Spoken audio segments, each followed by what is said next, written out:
The cocktail napkin was cheap, flimsy paper, but as I slid it under the stem of the wine glass, it carried the weight of a tombstone. My gloved hand didn't shake. It never does, even though I was handing a death sentence to the most dangerous man in the city. Around me, the restaurant hummed with the drowsy frequency of old money, the chiming of silver against bone china, the hushed negotiations of power, the scent of truffle oil masking the smell of rot. Outside, the city rain lashed against the glass, but in here everything was golden, curated, safe. I pushed my gray utility cart past table 4 like a ghost haunting the living. Minhwan Wu sat alone, framed by the velvet booth, the lights of the skyline crowning him like a halo. He looked like he owned the oxygen in the room.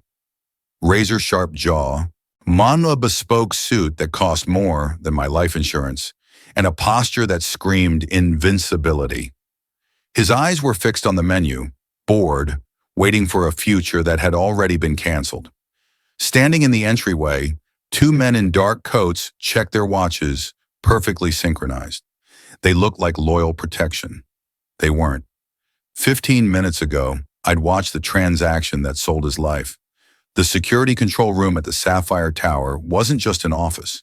It was a fortress of monitors and servers, buzzing with the heat of 1,000 watching eyes. I had been sent in to wax the linoleum, moving my mop in rhythmic, hypnotic figure eights that make people look right through you. I was invisible, just a gray uniform, a bucket of chemicals, and the squeak of rubber wheels. And I was scrubbing a scuff mark near the server racks when the chief of staff walked in. He didn't lower his voice. You don't lower your voice for the furniture, and you don't lower it for the janitor. He was on the phone, speaker on, the voice on the other end distorted but calm. Transfer complete. The detail is dismissed. My job is cleaning, not listening. I should have kept my head down, finished the wax, and walked out. But then I heard the numbers. 3 million. Half now. Half when the seat is empty. I paused, my mop hovering inches above the floor.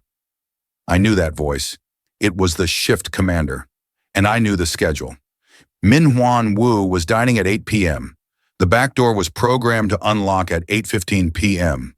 Then the chief of staff laughed, a cold, dry sound. And the cleaner, the one we hired for the wet work? Cancel his contract, the voice on the phone said.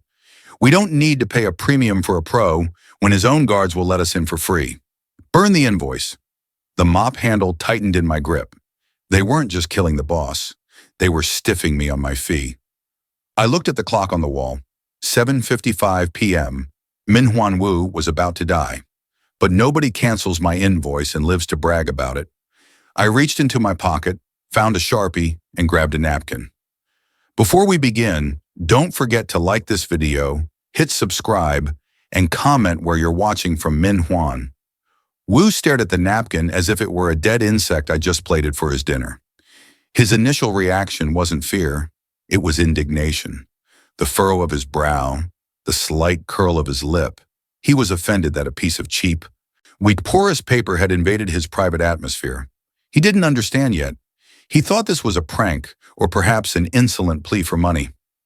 Then he read the ink. I watched the transformation happen in real time, a slow-motion collapse of a skyscraper. The indignation evaporated, replaced instantly by a hollow, porcelain stillness. He didn't jerk his head or gasp. He simply froze.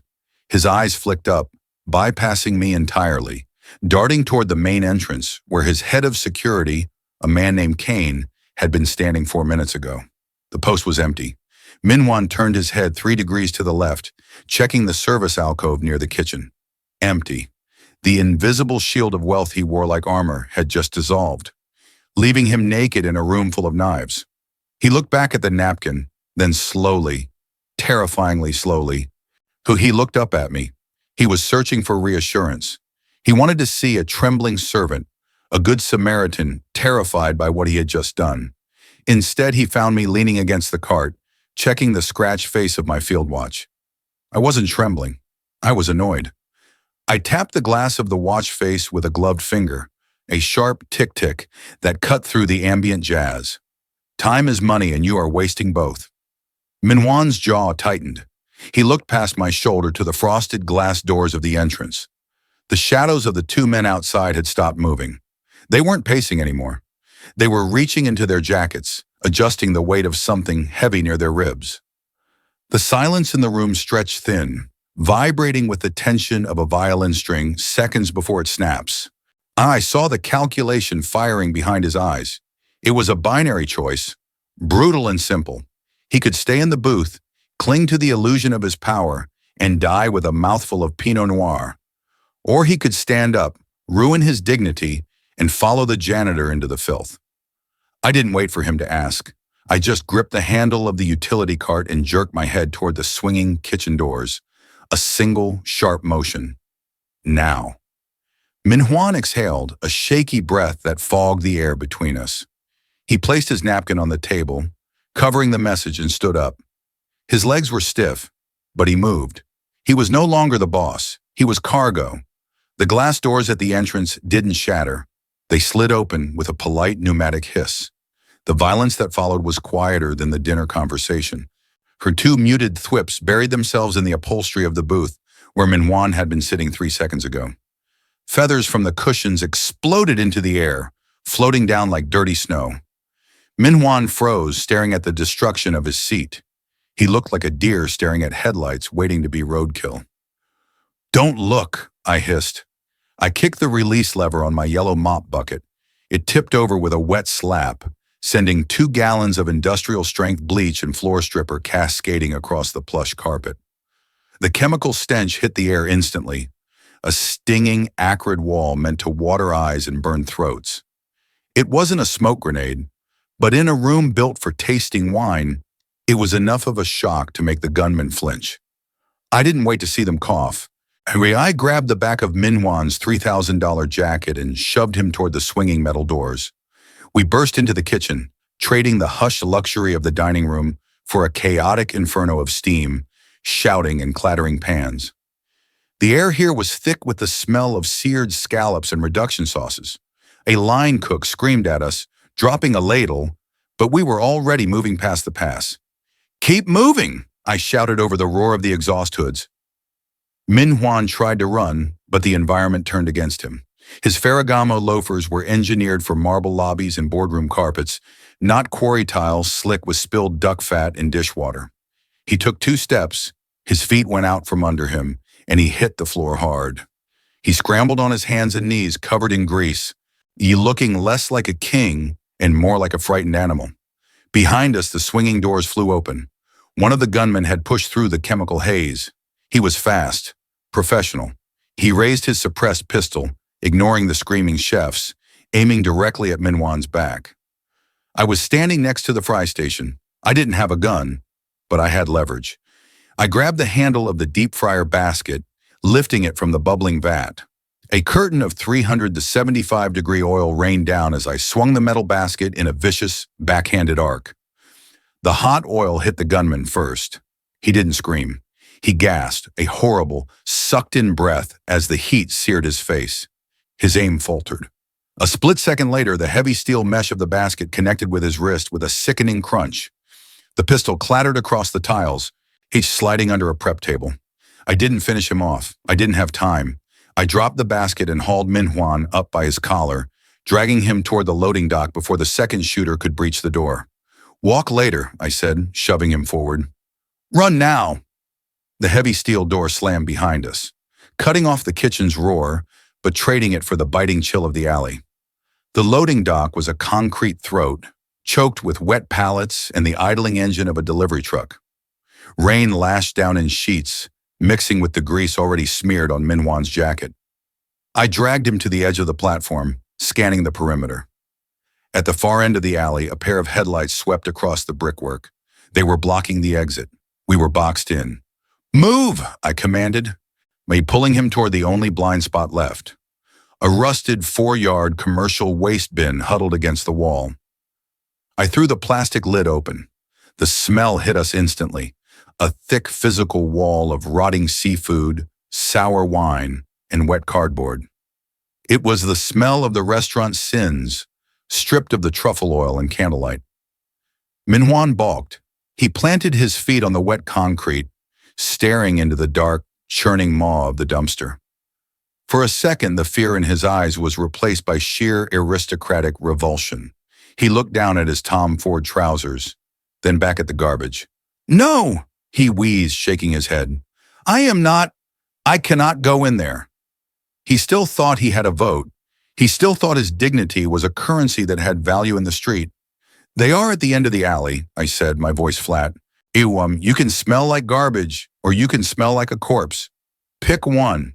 He hesitated. He actually hesitated. He looked at the slime dripping from the rim of the bin, his vanity fighting a losing war with his survival instinct. I didn't have time for his ego. I grabbed the lapels of his $3,000 suit, kicked his legs out from under him, and shoved. He tumbled over the edge with a strangled cry, landing hard on a bed of trash bags and loose refuse. The splash was wet and sickening. I vaulted in after him, pulling the heavy lid down just as the back door of the restaurant burst open again. Darkness swallowed us. The air was hot and suffocating, thick with the stench of decay. I heard Minwan retching in the corner, shifting in the muck. A beam of light from the outside swept over the plastic lid above us, weren't illuminating him for a split second. He was sitting in a pool of coffee grounds and fish guts. His hair was plastered to his forehead with gray slime. The bespoke suit, the armor he wore to signal his untouchability, was ruined, stained black with the filth of the very establishment he thought he ruled. Minwan Wu, the untouchable boss, was dead. The man shivering in the garbage next to me was just another refugee in the dark. "Quiet," I whispered. "Breathe through your mouth." The apartment smelled of boiled cabbage and stale cigarette smoke, the perfume of the invisible class. It was a fourth-floor walk-up in a district where the streetlights had been shot out years ago. The walls were peeling, the linoleum cracked, and the single window looked out onto a brick wall covered in graffiti. I shoved Minwan inside and bolted the door, engaging 3 separate deadbolts that I'd installed myself. He stood in the center of the room, dripping dumpster sludge onto my threadbare rug. He looked around with a mixture of horror and disbelief, as if he expected a hidden door to open and reveal a penthouse suite. When realized this was it, that this box was his kingdom for the night, his shock turned into panicked aggression. "This is..." He waved a hand at the room, unable to finish the sentence. "I need a phone. Now. I need to call Kane. I need to call the extraction team." He was still trying to be the CEO. He didn't understand that the company had been liquidated. "Kane is dead," I said, walking past him to the kitchenette. "Or he sold you out. Either way, calling him is suicide." "You don't know that," Minwan snapped, his voice rising. "You are a cleaner. You mop floors. Anna, you do not understand how my organization works. Give me a phone." I ignored him. I pulled off my gray work gloves, tossing them into the sink. I walked to the far wall, where a cheap, water-stained poster of a tropical beach was taped up. It was the kind of decoration people put up to pretend they aren't drowning. Minwan stepped toward me, his hand reaching out to grab my shoulder. "I am giving you an order." I spun around not to hit him, but to silence him with a look. It was the look of a predator tired of playing with its food. He froze, his hand hovering in the air. I turned back to the wall. I peeled back the poster and found the seam in the drywall I'd cut 3 years ago. I pressed the hidden latch. A section of the wall, disguised as a support pillar, popped open with a soft metallic click. Minwan gasped. And inside the wall cavity, bathed in the blue light of a small LED strip, was not a broom closet. It was a condensed armory, a suppressed SIG Sauer P226, a customized short-barreled rifle, stacks of passports with different names, bricks of cash wrapped in plastic, and a secure military-grade radio scanner that was currently cycling through police frequencies. I took the SIG, checked the chamber, and slid it into the waistband of my trousers. Minwan stared at the wall, then at me. The arrogance drained out of his face, replaced by a new kind of fear. He looked at my hands, calloused, steady, familiar with the weight of the weapon. He swallowed hard. "You are not a cleaner. Who are you? Intelligence? Special forces?" I didn't answer. I just turned up the volume on the scanner. I'm the guy who cleans up the mess, I said. You and right now you're the mess. Amado made a mistake. He assumed that, because I was stripped of my suit and my guards, I was stripped of my will. He left a prepaid mobile on the kitchen counter while he field-stripped the Sig Sauer, his back turned to me. I didn't hesitate. I was Minhuan Wu. I didn't hide in bathtubs. I bought buildings. I grabbed the phone and slipped into the cramped bathroom, turning the lock with a silent click. My hands were shaking, but my memory was perfect. I dialed the private, encrypted line of my personal banker in Zurich. Yes? The voice was crisp, professional. It's me, I whispered, pressing the phone so hard against my ear it hurt. Initiate Protocol 0. Transfer all liquid assets to the Cayman Holding. Now. There was a pause. It lasted a second, but it felt like a year. Mr. Wu, the banker said. His tone had changed. It was no longer servile. It was apologetic. I'm afraid that account has been flagged. Flagged? By whom? By the active trace on this call. The line went dead. I stared at the screen, the blood draining from my face.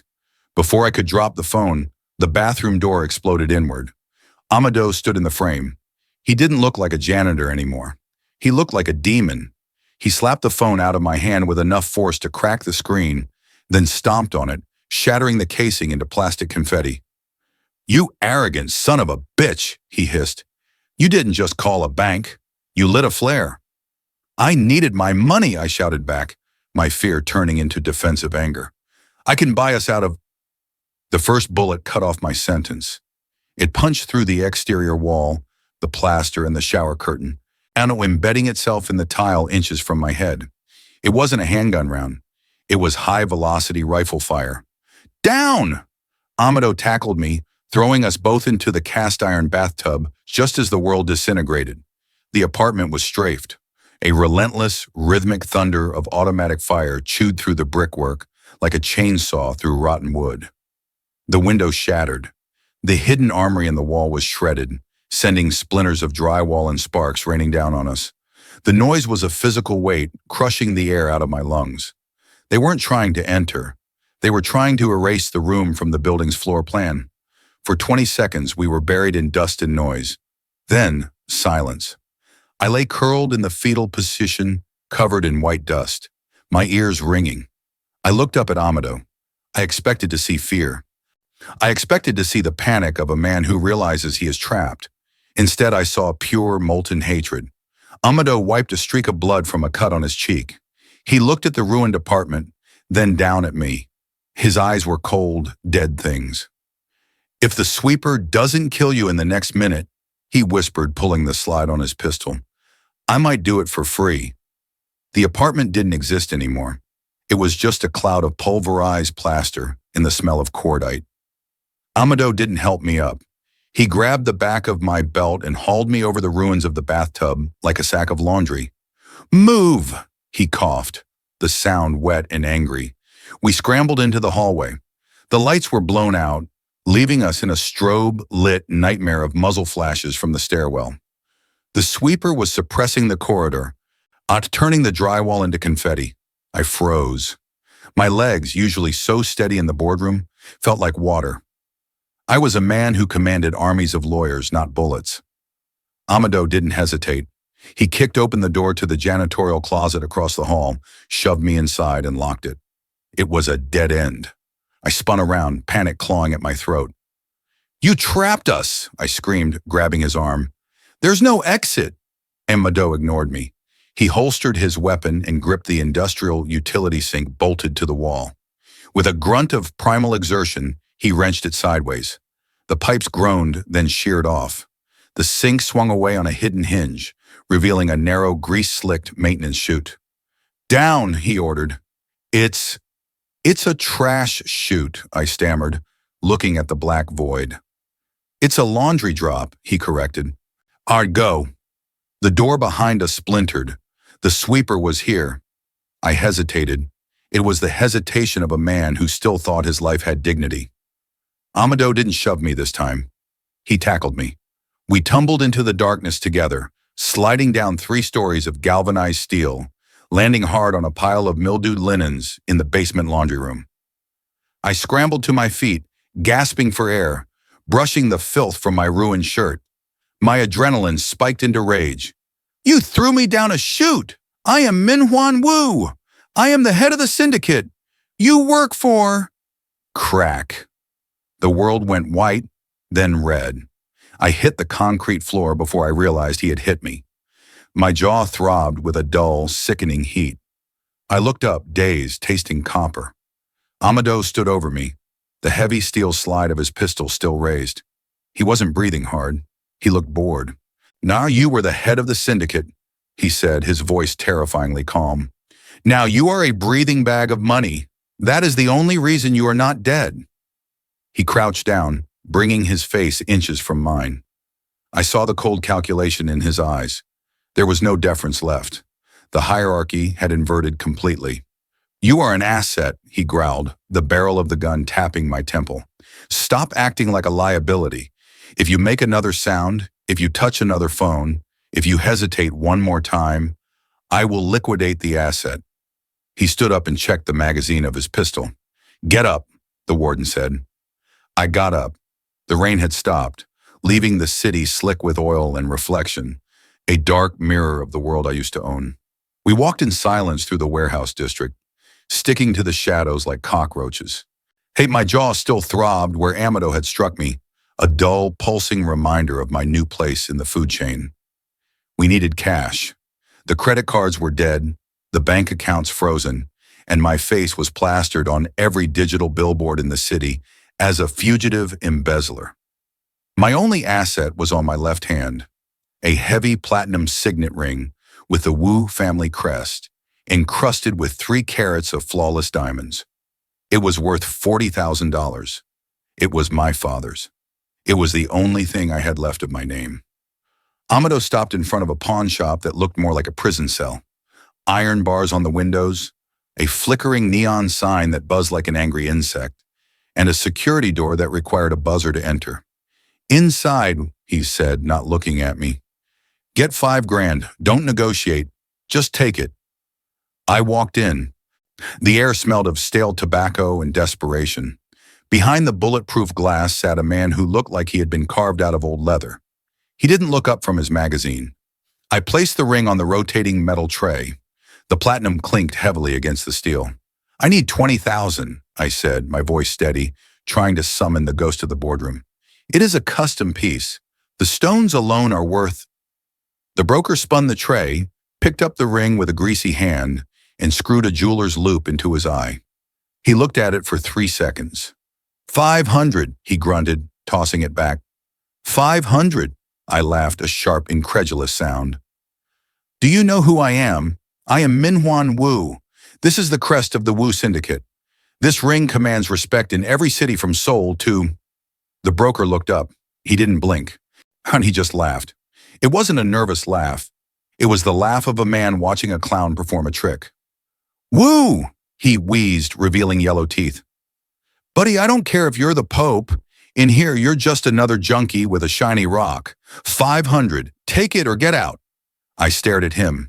The name Wu, a name that opened doors, silenced rooms, and ended lives, shattered against the bulletproof glass. Without the army, without the fear, without the money, I was nobody. I looked at the ring, my father's legacy, my identity. "Take it," I whispered. He counted out $500 in crumpled, dirty bills. I took the money. It felt lighter than air.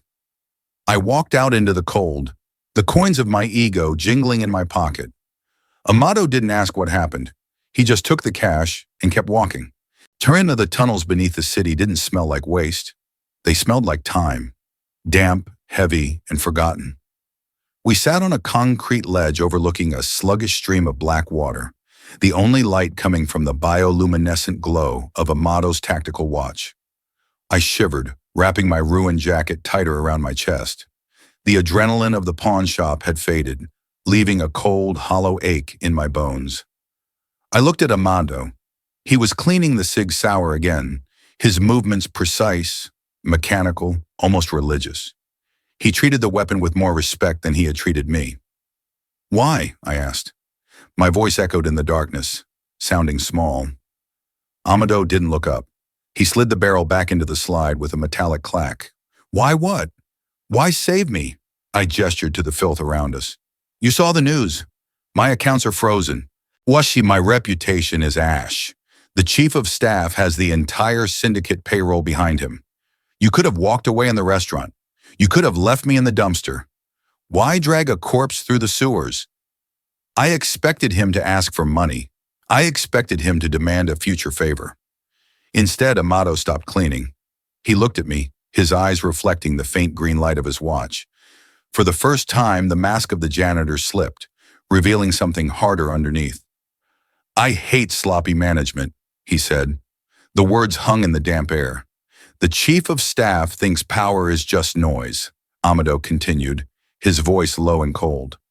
He thinks you can fire people without consequences. He thinks contracts are suggestions. He breaks the structure, and when you break the structure, the whole building comes down. He holstered the gun and looked me in the eye. You were arrogant, Wu. You were blind, but you were organized. You understood that bills need to be paid and rules need to be followed. These new guys, they're amateurs playing with matches. I felt a strange warmth spread through my chest despite the cold. He wasn't just a mercenary, he was a believer. He was one of the old guard, a man who valued the code, the hierarchy, the honor of the syndicate. He saw the chaos the usurpers were bringing, and he chose the legitimate king over the barbarians. I straightened my posture, wiping a smudge of dirt from my cheek. Even here in the dark, I was still the symbol of order. You are right, I said, my voice regaining a fraction of its old steel. They are amateurs. And we will remind them why the structure exists. Amado stood up, checking the magazine one last time. He didn't smile. He just nodded, a sharp, efficient motion. Get up, he said. The lecture is over. Now we work. I stood up. I wasn't just a fugitive anymore. I was the structure, and he was my loyal architect. The training didn't happen in a dojo or a firing range. It happened in the basement of a condemned laundry facility on the outskirts of the industrial district. The air smelled of mold and old detergent, a sharp chemical tang that burned the back of my throat. Amado threw a gray jumpsuit at me. It smelled like sweat and bleach. Put it on, he said. The suit is dead. The boss is dead. You are a ghost now. I stripped out of my ruined Tom Ford trousers and pulled on the coarse, stiff fabric. It scratched my skin, and I felt smaller, anonymous.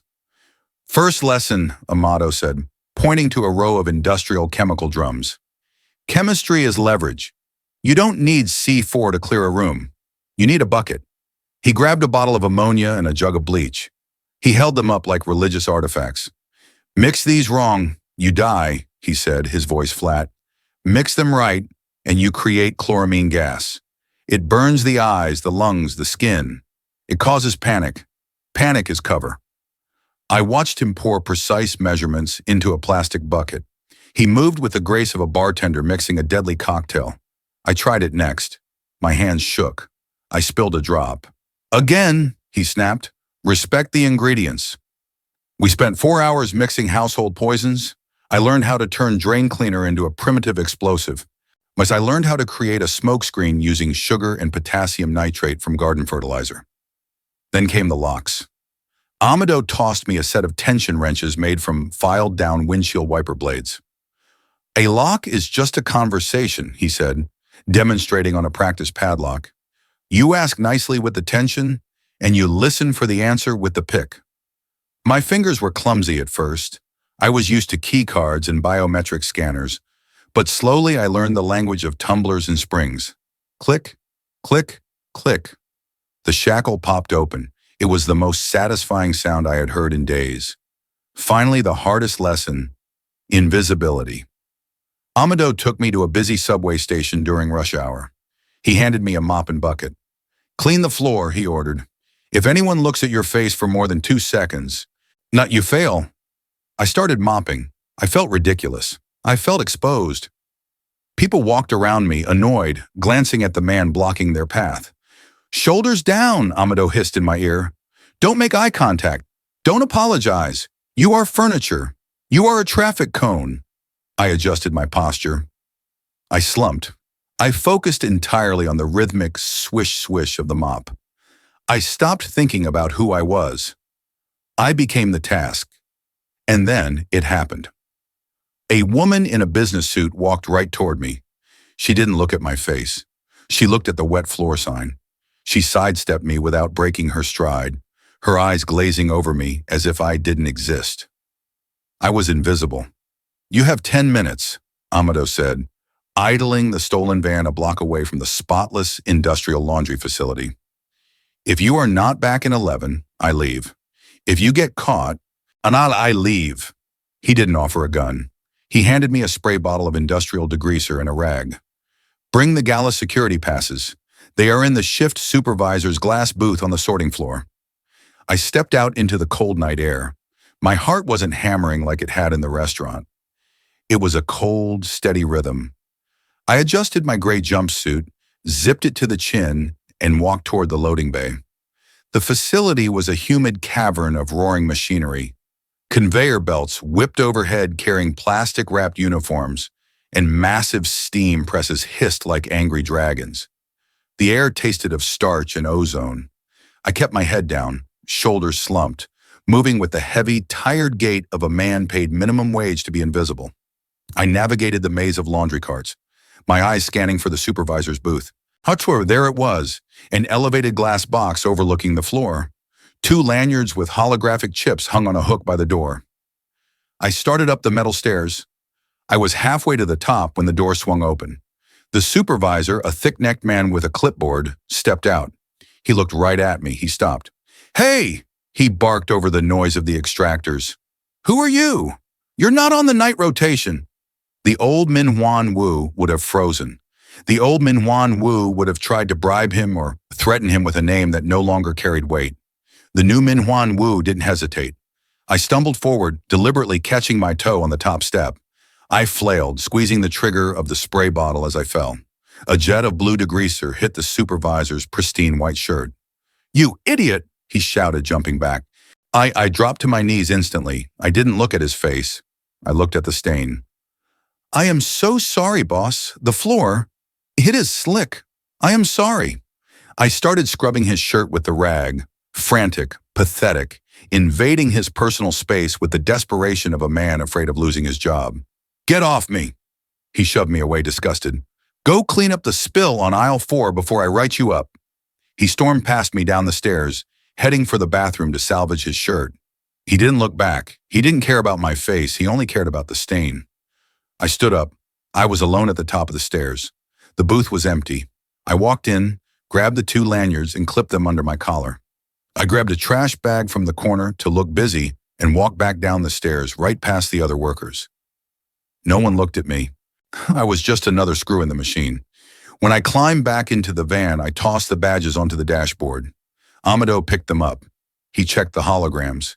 He looked at me, scanning for fear, for hesitation. He found neither. He nodded once. "The asset is ready." The Victory Gala was held in the Syndicate's glass monolith downtown, a building I had commissioned, paid for, and named after my father. Tonight, it was illuminated in triumphant purple and gold, celebrating the new era of leadership. The irony tasted like bile. We pulled the stolen van into the service lane at 7:45 p.m. The air smelled of expensive perfume and exhaust fumes from the limousines idling at the main entrance. Amado killed the engine. "Showtime," he murmured. I looked at myself in the rearview mirror. The reflection was a stranger. My head was shaved to the scalp, eliminating the slicked back executive cut that had been my trademark. I wore the gray jumpsuit, ill-fitting and stained with chemical burns. My posture was slumped, defeated. I looked like a man who had given up on everything except his next paycheck. We grabbed our gear, a heavy-duty floor buffer and a rolling cart stacked with cleaning supplies. Hidden inside the buffer's motor housing were 2 disassembled Glocks and 4 canisters of homemade chloramine gas. We walked toward the service entrance. The security checkpoint was manned by 3 guards I didn't recognize, private contractors hired by the chief of staff. They looked bored, scanning the crowd of caterers and musicians flowing through the metal detectors. IDS, the lead guard grunted, not looking up from his tablet. Amado handed over the badges I had stolen. His hand was steady. Mine was sweating inside my rubber glove. The guard scanned Amado's. Beep, green light. He scanned mine. Beep, green light. Bag check, the guard said, pointing to the cart. My heart hammered against my ribs. If they opened the bleach bottles, if they checked the weight of the buffer. Amado didn't flinch. He opened the top drawer of the cart, revealing a disorganized mess of rags, spray bottles, and a half-eaten sandwich wrapped in wax paper. It was disgusting. It was perfect. The guard wrinkled his nose. Gross, go! We pushed through the turnstiles and into the service corridor. The noise of the gala, laughter, string quartets, the clinking of crystal bled through the walls. We were inside the beast. We took the freight elevator up to the ballroom level. Oh, as the doors slid open, the golden light of the chandeliers hit us. The room was filled with the people who had betrayed me. Lieutenants, corrupt politicians, rival bosses. They were drinking my wine. They were laughing at my funeral. I gripped the handle of the floor buffer. A waiter brushed past me, nearly spilling a tray of champagne. Watch it, pal, he snapped. I didn't glare. I didn't announce my name. I lowered my head and muttered, Sorry, sir. He didn't look back. He didn't see Min Huan Wu. He saw a gray smear in his peripheral vision. I pushed the buffer into the crowd, invisible in plain sight. The ballroom was a sea of black ties and silk, a Shark Tank disguised as a celebration. I moved through the crowd with a silver tray of champagne flutes, my head bowed, my posture subservient. The music, a live string quartet playing Vivaldi, masked the pounding of my heart against my ribs. I was invisible. I poured a glass for a city councilman who had taken bribes from me for a decade. He didn't look at my face. He looked at the bubbles rising in the crystal. To the new management, he chuckled, clinking glasses with a rival boss. Less overhead, more profit. I moved on before my hands could shake. Every face was familiar. Every laugh was a betrayal. These were men I had enriched, protected, and elevated. Now they were feasting on my carcass. Then I saw him. The chief of staff stood near the ice sculpture, surrounded by sycophants. He looked younger, hungrier. He was wearing a tuxedo that didn't quite fit his shoulders, trying too hard to project authority. And on his wrist, catching the light of the chandelier, was my Patek Philippe, the platinum chronograph I had received for my 40th birthday. He hadn't just taken my seat, he had taken my time. Rage, hot and white, flooded my veins. I gripped the neck of a wine bottle until my knuckles turned white inside my white gloves. I wanted to smash it over his head. I wanted to scream my name until the glass shattered. I took a step toward him. A heavy hand clamped onto my shoulder. It wasn't security. It was Amado, dressed in a waiter's jacket, carrying a tray of empty glasses. Don't, he whispered, his voice barely audible over the music. You are not the boss tonight. You are the help. If you break character, we die. He squeezed my shoulder hard. It wasn't a comforting gesture. It was a warning. I looked at him. His face was blank, professional. He was already scanning the exits, counting the guards, calculating the angles. He didn't care about the watch. He cared about the mission. I exhaled slowly, forcing the rage back down into the pit of my stomach. I nodded. Table 4 needs water, Amado said loudly enough for a nearby guest to hear. Then he walked away, disappearing into the crowd like smoke. I turned back to the chief of staff. I walked right up to him. Champagne, sir, I asked, keeping my eyes fixed on his tie knot. He didn't even pause his conversation. He just extended his hand, expecting the glass to be there. I placed it in his fingers. Thank you, he muttered dismissively, turning his back to me. I walked away. He was wearing my watch, but I was holding the detonator. The kitchen was a war zone of its own, a controlled chaos of flames and shouting chefs. I slipped past the pastry station, torn in my waiter's jacket now discarded for the gray coveralls of a maintenance worker. The air was thick with the smell of scorched sugar and fear. Amado was already moving toward the service elevators. He had the floor buffer. Inside its gutted motor housing were 4 canisters of chloramine gas we had mixed in the laundry basement. "Go!" he mouthed, jerking his head toward the ventilation shaft access panel near the walk-in freezer. I didn't need to be told twice. I knelt by the grate, pulling a screwdriver from my belt. The screws were stripped, rusted tight. My hands were shaking, but not from fear, from adrenaline. I forced the tool into the metal, twisting until my knuckles scraped raw against the concrete. The grate popped loose with a groan of neglected steel. I crawled into the ductwork. It was dark, claustrophobic, and Oregon smelled of decades of grease.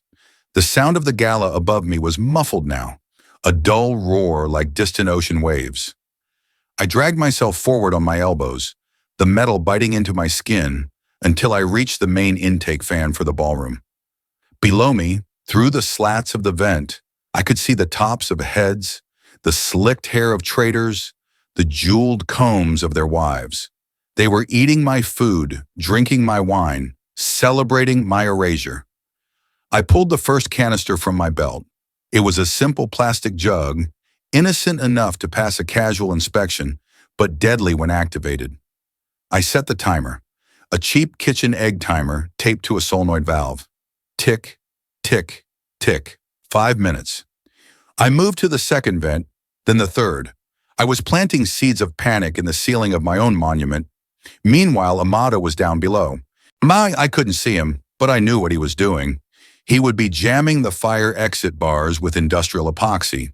He would be cutting the hydraulic lines to the main doors. He was turning the ballroom into a sealed aquarium. I reached the final vent, directly above the head table where the chief of staff sat. I looked down one last time. He was laughing, raising a glass and a toast. "To the future!" he bellowed, his voice booming over the sound system.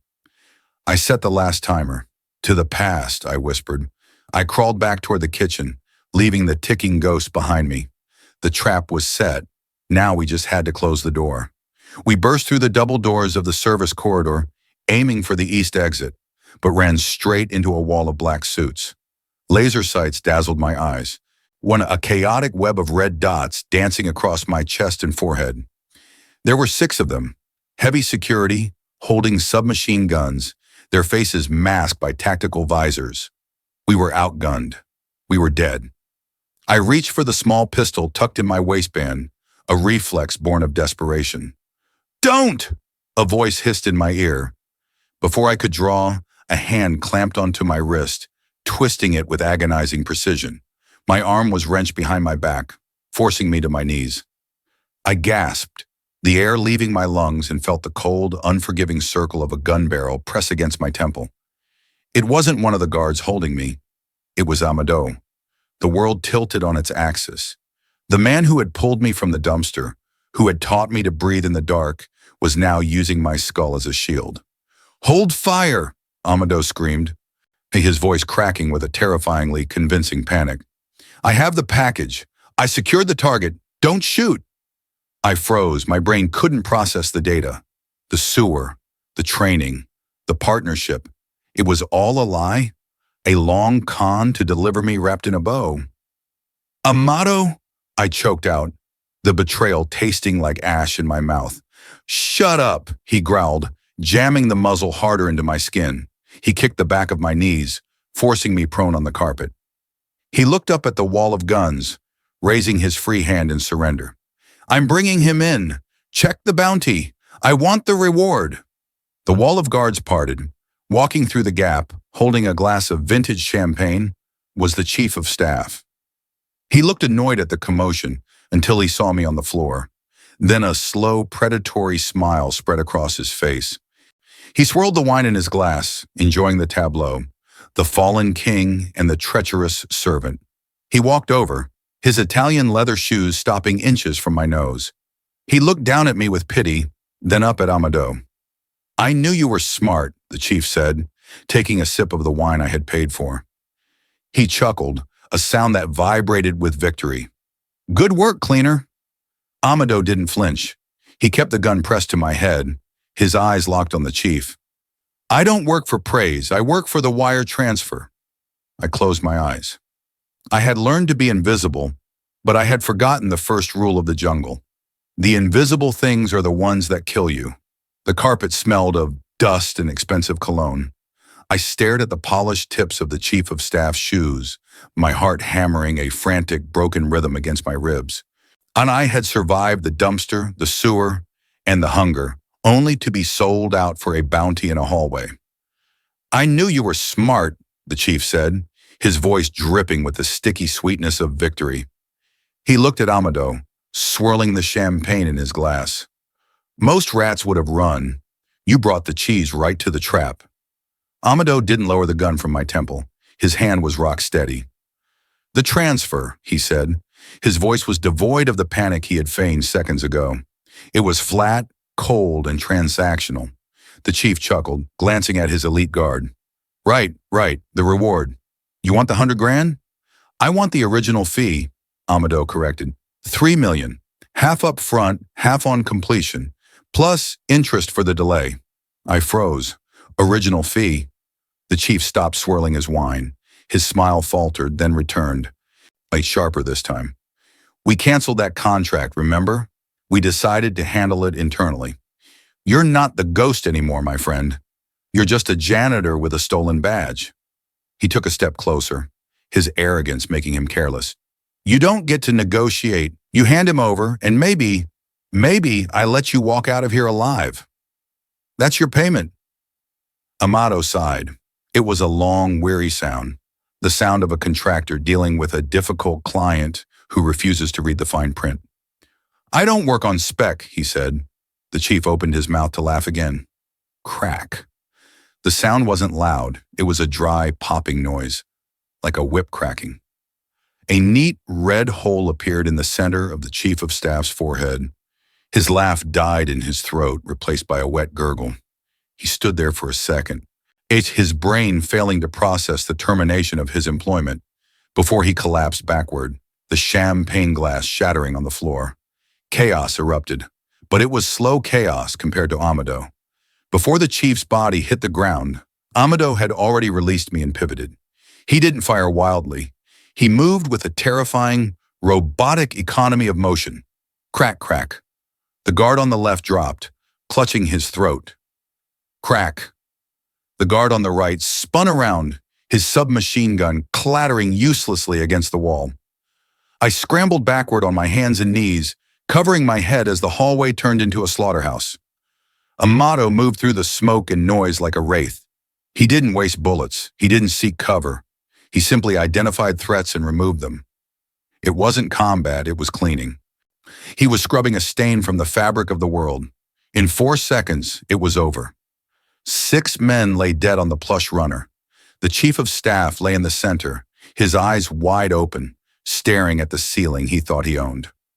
Amado stood in the silence, smoke drifting from the barrel of his pistol. He ejected the magazine, checked the load, and clicked a fresh one into place. He looked down at me, his face utterly bored.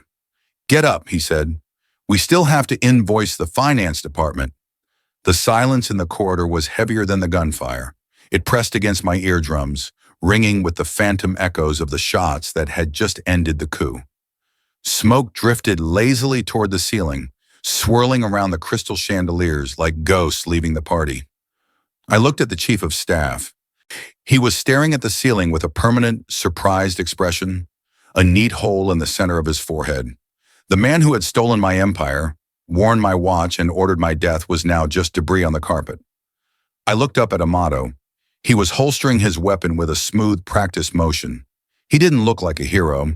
He didn't look like a savior. He looked like an accountant who had just balanced a particularly difficult ledger.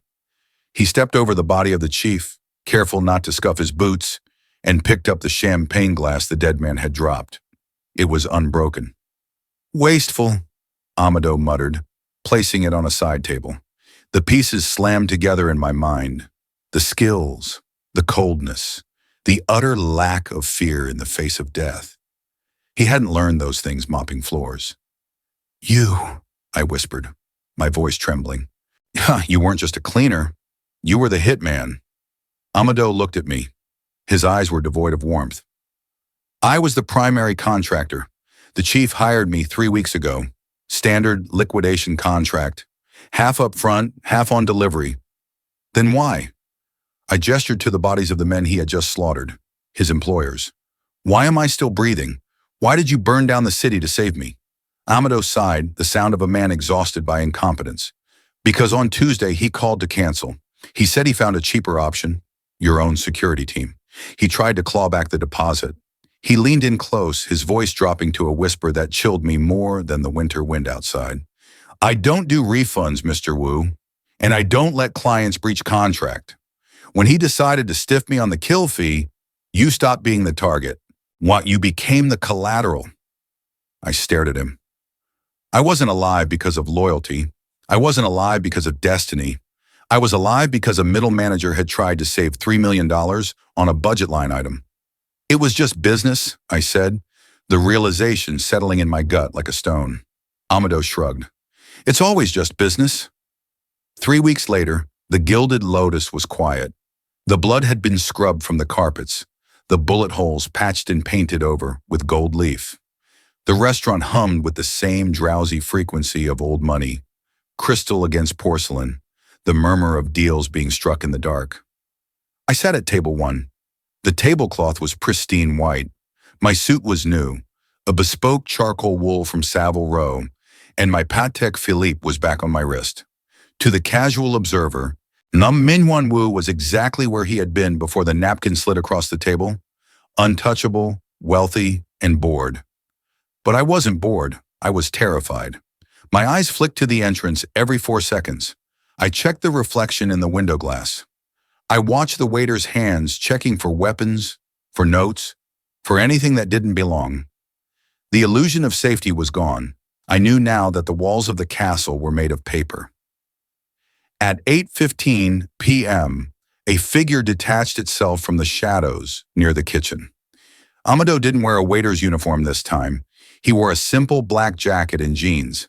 He moved through the room like smoke, unnoticed by the diners, unseen by the new security detail I had hired. He stopped at my table. He didn't sit. I didn't say a word. I simply slid a thick manila envelope across the tablecloth. It was heavy. Inside was a cashier's check for $3 million, plus a 20% late fee in bearer bonds. Amado picked up the envelope. He didn't check the contents. He knew I wouldn't dare short him a single cent. We're square, he said. Stay, I said, the word escaping before I could stop it. I can double that. Head of security. Name your price. Amado looked at me, then at the envelope. A faint, cynical smile touched his lips. You can't afford me full-time, Mr. Wu. Besides, you have good security now. Do I? Yes, he said, slipping the envelope into his jacket. Because now you know what it costs to be cheap. He turned and walked toward the exit. I watched him go, holding my breath until he pushed through the glass doors and vanished into the rainy night. I looked down at my wine. It was a 2015 Bordeaux, perfectly aged. I took a sip. It tasted like ash. I signaled for the check. I would pay it immediately. I would always pay immediately.